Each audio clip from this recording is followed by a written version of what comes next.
नमस्कार मित्रांनो, शारदा किचन मॅजिकमध्ये तुमचं स्वागत आहे. तुम्ही बघू शकता आज आपण बनवणार आलू नान एकदम सॉफ्ट आणि एकदम पंची बनलेले आहे. एकदम मऊ लुसलुसीत झालेले आहे. त्याच्यासाठी लागणारे साहित्य आता मी 2 वाट्या मी त्याच्यामध्ये मैदा घेतलेला आहे.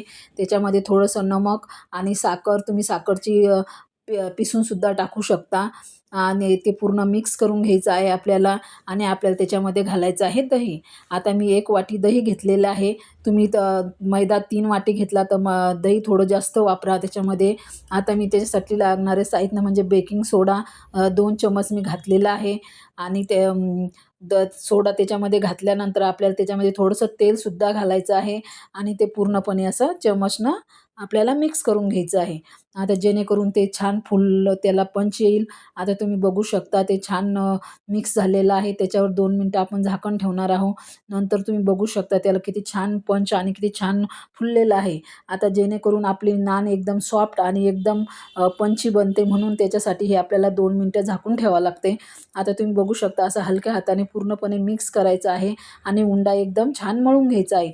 तर ते मळायला खूप वेळ लागते. एकदम सॉफ्ट आणि एकदम छान असा नरम झाला पाहिजे उंडा, तेव्हाच आपली नान एकदम छान जमते. आता तुम्ही बघू शकता आपले उंडा एकदम सॉफ्ट आणि एकदम क्लीन झालेला आहे. तुम्ही बघू शकता आजूबाजूला त्याच्यावर आता 5 मिनिटं आपण झाकून बाजून ठेवलेलं आहे. आता नान आलूचं आपण बेटर बनवणार आहे. 2 मी आलू घेतलेले आहे. त्याचे आता पूर्ण मॅश करून घ्यायचे आहे बारीक आपल्याला. त्याच्यामध्ये कांदा घालायचा आहे. त्याच्यानंतर आपण त्याच्यामध्ये हिरवी मिरची टाकणार आहोत. थोडंसं सांबार, थोडं लाल तिखट आणि नमकसुद्धा आपण त्याच्यामध्ये घालणार आहे. तुम्ही त्याच्यामध्ये काळं नमकसुद्धा यूज करू शकता. आता हे पूर्णपणे मिक्स करायचं आहे आपल्याला आणि बाजूला ठेवायचं आहे. तुम्ही बघू शकता आपला उंडा छान फुगलेला आहे.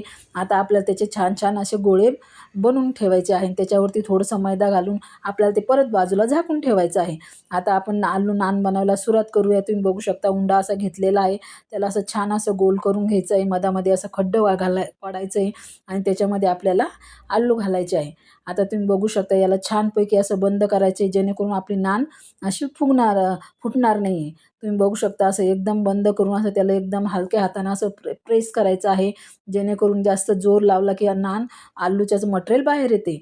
तुम्ही बघू शकता असं हलक्या हातानं प्रेस करून आपल्याला हलक्या हातानंच त्याला लाटून घ्यायचं आहे आणि छानपैकी असं तुम्ही गोल किंवा लांबसर असं कोणत्याही आकारात बनवू शकता. मी थोडं लांब घेतलेलं आहे. तुम्ही बघू शकता बँडिंगसाठी मी त्याच्यावर काळे तीळ, त्याच्यावरतून पांढरे तीळ आणि सांबारसुद्धा मी वापरलेला आहे. तुम्ही बघू शकता किती छान दिसत आहे. आता चला तवा मी गरम करायला ठेवलेला होता. त्याच्यावर थोडंसं पाणी घालायचं आहे आपल्याला आणि त्याच्यावरती आलू नान टाकून द्यायची. आता याच्यावरती थोडंसं आपल्याला झाकण ठेवायचं आहे, जेणेकरून हे पाणी पूर्ण ऑब्झर्व करून घेईन आणि हे पूर्णपणे कोल्ड होऊन जातं. तुम्ही बघू शकता छान वाफेमध्ये झालेलं आहे. आता आपण वरतून त्याला तेल लावून घेऊया आणि नान आता याला पलटून घेऊया. तुम्ही बघू शकता किती छान आणि किती सुंदर कलर आलेला आहे आणि नान आपली एकदम तयार झालेली आहे. असं करून करून अशी पूर्णपणे आपल्याला हे नान असे बनवून घ्यायचे.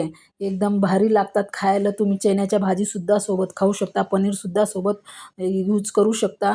आणि ही रेसिपी आवडल्यास लाईक, सबस्क्राईब करायला बिलकुल विसरू नका. तुम्ही बघू शकता किती पंचे आपले झालेले आहे. धन्यवाद.